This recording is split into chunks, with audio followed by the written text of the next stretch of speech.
Jika dibandingkan dengan 2 episode sebelumnya, episode ini terasa jauh lebih sulit untuk diuraikan maknanya. Ceritanya tidak bergerak cepat, tidak menawarkan konflik yang jelas, dan bahkan terasa seperti berjalan di tempat. Namun justru disitulah letak tantangannya. Petunjuk terbesar untuk memahami episode ini muncul bukan dari para mushi, bukan pula dari kejadian-kejadian aneh yang terjadi, melainkan dari satu hal yang sangat manusiawi.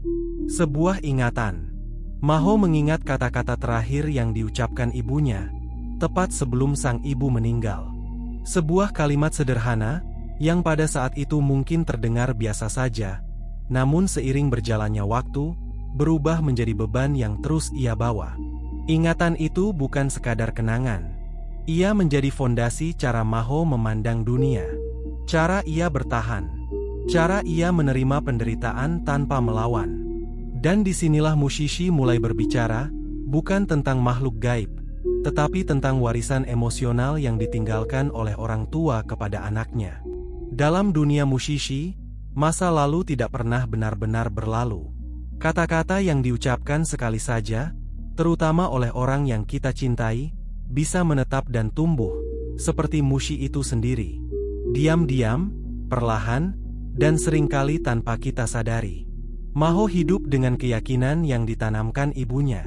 Keyakinan itu memberinya ketenangan, namun juga membatasi dirinya. Seolah ia tidak pernah diberi ruang untuk mempertanyakan apakah kata-kata itu masih relevan, atau apakah ia sebenarnya berhak memilih jalannya sendiri. Dan mungkin, disitulah inti episode ini berada. Bahwa tidak semua penderitaan datang dari hal yang jahat. Terkadang, ia lahir dari cinta, dari pesan terakhir, dari niat baik yang tidak pernah diuji oleh waktu. Episode ini terasa sulit dipahami karena ia tidak menawarkan jawaban yang tegas. Ia hanya mengajak kita duduk bersama Maho, mendengarkan gema suara ibunya, dan bertanya dalam hati, apakah kenangan selalu menjadi cahaya penuntun, atau justru bayangan yang menahan kita untuk melangkah maju? Untuk memahami inti episode ini, kita perlu menyinggung secara singkat tentang 2 jenis mushi yang muncul, Un dan Ah. Un adalah mushi yang memakan suara. Ia menginfeksi satu telinga manusia, dan keberadaannya bisa dihilangkan dengan cara sederhana, menuangkan air garam ke dalam telinga. Sebuah solusi yang terdengar praktis, hampir sepele, seolah menegaskan bahwa tidak semua gangguan harus dilawan dengan cara yang rumit. Namun Ah berbeda, ia melahap keheningan itu sendiri. Menginfeksi kedua telinga, menumbuhkan tanduk yang justru memperkuat suara. Semakin sunyi dunia di sekitarnya, semakin kuat pengaruhnya. Ironisnya, mushi ini justru lemah terhadap suara makhluk hidup. Suara yang bernapas, bergerak, dan hidup. Biasanya, Un hidup jauh di dalam hutan. Tetapi saat salju turun, ia mendekat ke desa. Salju menyerap suara, menciptakan dunia yang terasa senyap. Dan di dunia yang sunyi itulah, mushi pemakan suara menemukan tempatnya. Namun keheningan dalam Mushishi bukanlah ketiadaan suara.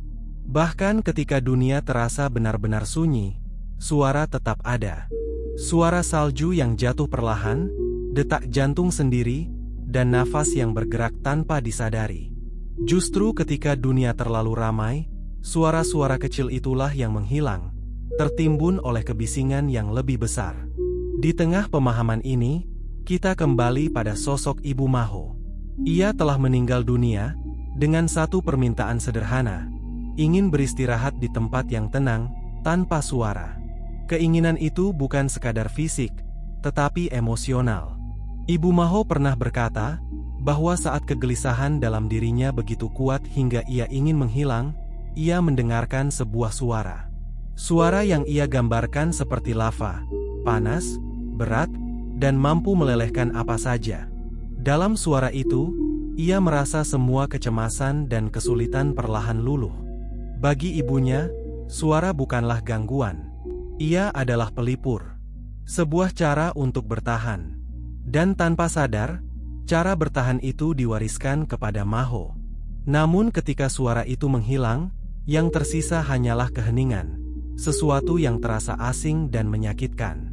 Disinilah Ginko berbicara, Bukan sebagai mushishi, tetapi sebagai seseorang yang memahami bahwa dunia selalu berubah. Ia mengatakan pada Maho bahwa keheningan itu memang terasa tidak nyaman. Bahkan mungkin akan membuatnya merindukan dunia lamanya. Tetapi seiring waktu, ia akan terbiasa.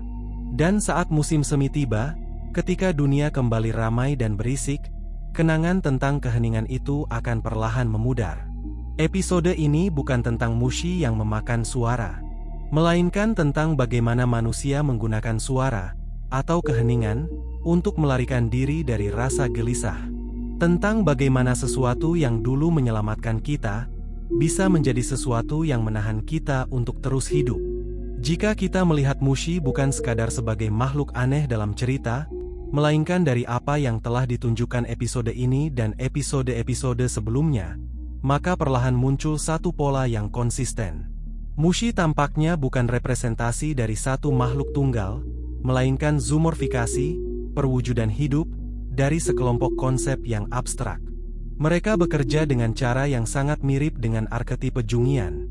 Tidak sepenuhnya baik atau jahat, tidak diciptakan untuk menghukum, tetapi hadir sebagai kekuatan yang membentuk manusia dari dalam. Dalam episode pertama, mushi yang menjadi akar penderitaan bukanlah mushi yang sekadar ada di lingkungan, melainkan mushi yang secara langsung berinteraksi dengan manusia.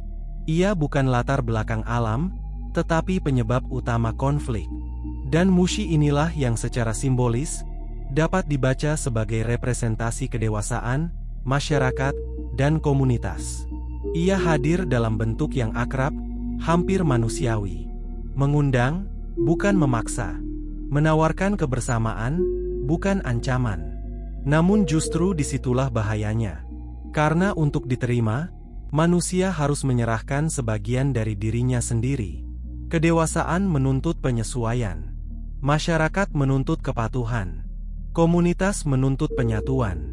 Dan seperti mushi dalam episode tersebut, semua itu bisa memberi perlindungan, namun juga bisa mengikis identitas individu secara perlahan.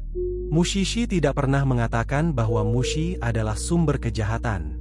Mereka adalah konsekuensi alami dari kehidupan. Sama seperti konsep-konsep yang mereka wakili. Kita tidak bisa menghindari kedewasaan, masyarakat, atau tradisi. Kita hanya bisa belajar bagaimana hidup berdampingan dengannya, tanpa sepenuhnya kehilangan diri kita sendiri. Dengan cara inilah mushishi bercerita. Bukan dengan menjelaskan makna secara gamblang, tetapi dengan menghadirkan simbol-simbol hidup, mushi, yang bergerak di antara alam, manusia, dan konsep-konsep yang tak pernah benar-benar bisa kita sentuh. Pemahaman ini menjadi semakin jelas ketika kita beralih ke episode kedua. Di episode tersebut, mushi yang ditampilkan terasa sangat berbeda. Ia tidak lagi berkaitan dengan masyarakat atau kedewasaan, melainkan sesuatu yang jauh lebih sulit dijelaskan dengan satu kata. Sesuatu yang berada di antara rasa takjub, keajaiban, dan pengalaman yang melampaui pemahaman manusia. Saya tidak percaya mushi ini mewakili satu gagasan individu. Karena kata-kata tunggal selalu membawa batasan.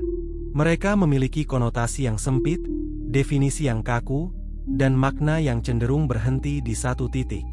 Sementara pengalaman yang ditampilkan episode ini justru melampaui batas-batas tersebut. Yang dihadirkan mushishi di sini bukanlah Tuhan dalam pengertian agama tertentu, bukan pula mukjizat dalam arti yang terstruktur, melainkan sebuah kumpulan rasa, kekaguman terhadap sesuatu yang lebih besar dari manusia, ketakutan yang bercampur dengan keindahan, dan kesadaran bahwa ada hal-hal di dunia ini yang tidak bisa dijelaskan, hanya bisa dialami. Dan disitulah keindahan penggunaan mushi sebagai medium naratif. Mushi tidak perlu diberi nama konseptual yang pasti. Mereka tidak perlu dijelaskan secara moral. Dengan membiarkan mushi tetap ambigu, mushishi memberi ruang bagi pendengar untuk merasakan makna itu sendiri, bukan memahaminya secara logis, tetapi mengalaminya secara emosional. Mushi menjadi bahasa untuk hal-hal yang tidak bisa diucapkan secara langsung. Bahasa untuk keajaiban, untuk rasa suci yang tidak terikat agama, untuk momen ketika manusia menyadari betapa kecil dirinya, namun sekaligus merasa terhubung dengan sesuatu yang jauh lebih besar.